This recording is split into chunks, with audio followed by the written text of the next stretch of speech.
Hey, you're going to hear me talk a lot about our power tools. And one of the power tools I use the most is the multi-cooker, which I'm about to show you how I set it up to do sous vide. Now, I'm going to bring you down so you can see it. This is a pressure cooker. It's a steamer. You can sterilize in it. I've got it, half of the inner chamber pot is filled with water. And I'm going to put the lid on it. Now, if I were pressuring, which I'm not going to, this lid would stay on the entire time. But we're going to put our lid on here. And we're going to turn this to the sous vide setting. So we're going to turn this till it says sous vide. I want it to cook for 2 hours on sous vide. And I want it to cook to 138 degrees. Now, I'm going to push start, and it's going to start to heat.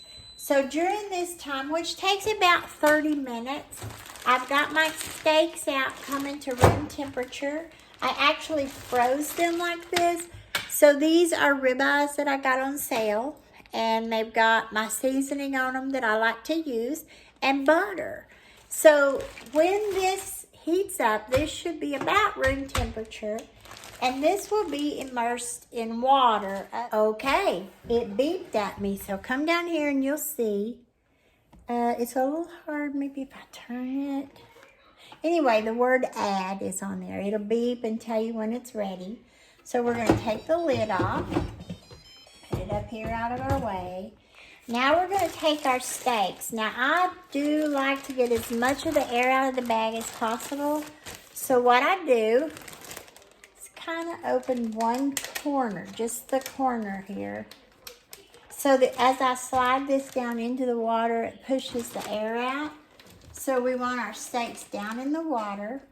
I'm going to actually use this to help keep my steaks pushed down. These are pretty big steaks. So, and then I finish closing it because I don't water inside it, just so the steaks are immersed. Can you guys see that? Here, left. Once you get your steaks or meat or whatever you're putting in there,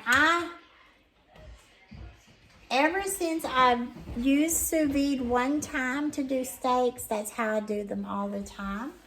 So now we're going to put our lid back on. And we're just going to push this button one time. And it's started. So the little dial down here tells me it's cooking. It's going to cook for 2 hours. Now, I know, because when I first heard about it, I thought, well, that is just too much. It just will take forever. Oh, no. Once you do this and you have those perfect steaks every time, this is what you're going to want to do. The reason I do it is twofold. First of all, our steaks are always perfect cooked like this. The second reason is I've got 2 to 4 hours now. I can go haul some more firewood. I can go clean out the chicken coop. Any of those good things. Anyway, I'll be back at the end of the 2 hours and show you what to do next. Okay, my time has been up for probably 30 minutes to an hour. So I didn't have to do anything because it maintains the temperature for a couple of hours.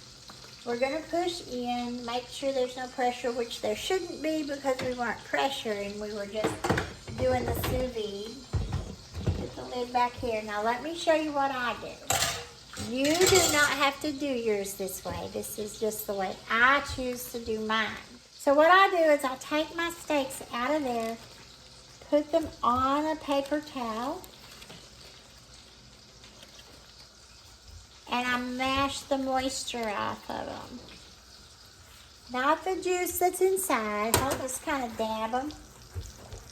Now in my iron skillet over here, I have butter and bacon fat.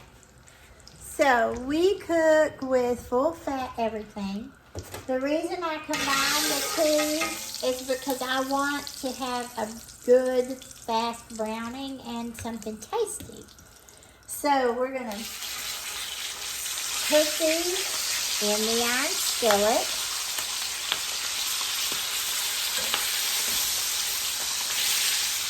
And we just want to brown both sides. Alright, so that side's already browned. We're going to turn it over.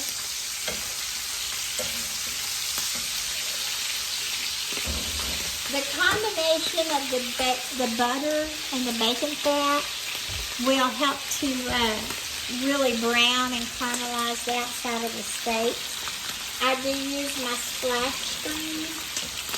screen, so you can get that. So, we did a total of 2 minutes on this steak.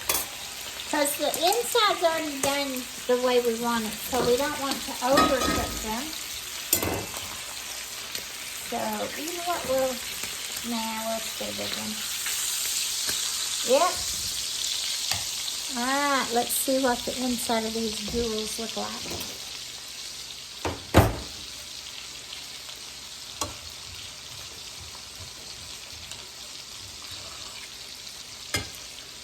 See if I can get it up there without dropping it.